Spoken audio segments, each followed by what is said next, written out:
was fundraising impact and raising money, also this list of new volunteers and organizers, but also video content that put a human face on the candidate and the campaign in a specific way. And so I'm going to play another short video here.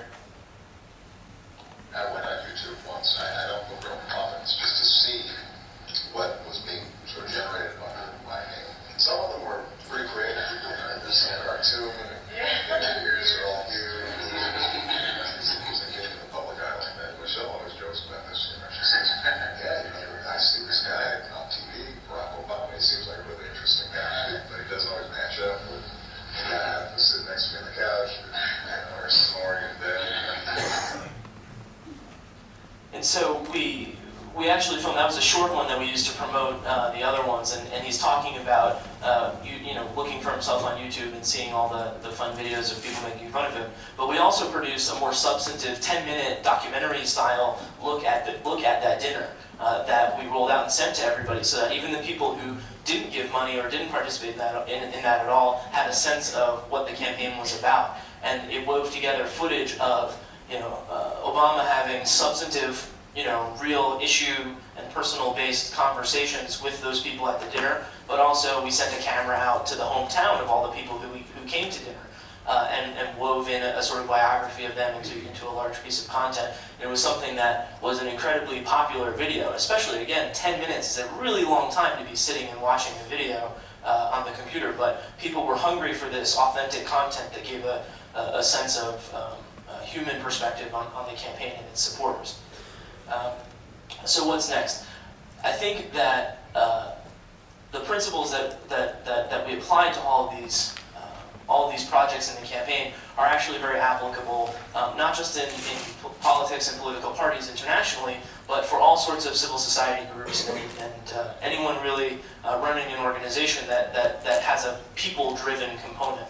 And so whether it's a community service organization or a student group, remembering that the people who are making the decisions, who are the officers of the organization, who sit around conference tables, that those aren't the actual people who are important.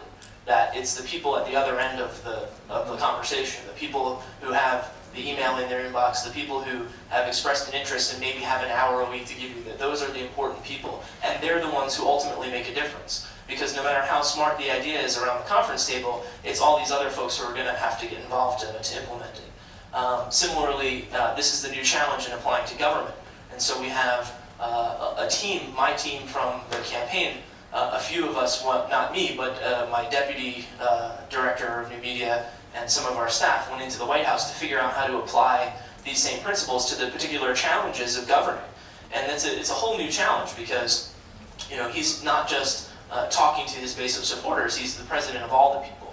And so figuring out ways for people, to get involved in the governing process and participate in a way that has meaning for them as citizens, even when they sometimes disagree with each other with the policy, is a huge other challenge. Obviously also the transparency aspect of giving people a window into what government is doing is a huge challenge. And so we're working with folks in the different agencies, whether it's the State Department with projects like this, and Candace's projects, the conference in the next 2 days, but also with the Department of Energy and the Treasury Department to try to figure out how to make things like the economic stimulus package and all of the spending that's happening much more transparent, so people can see where the money is being spent and hold the administration accountable for it.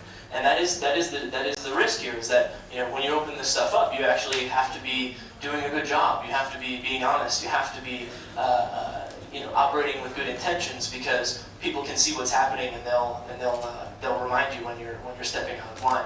And so to that end, there's the economic recovery package website has all information about where the government's spending money, but also has a form where you can report abuse or waste of money about what's going on. So it's a running dialogue, but I think it's something that by opening up and making people more able to participate, whether it's government or organizations, that we're all better off and everyone does a better job.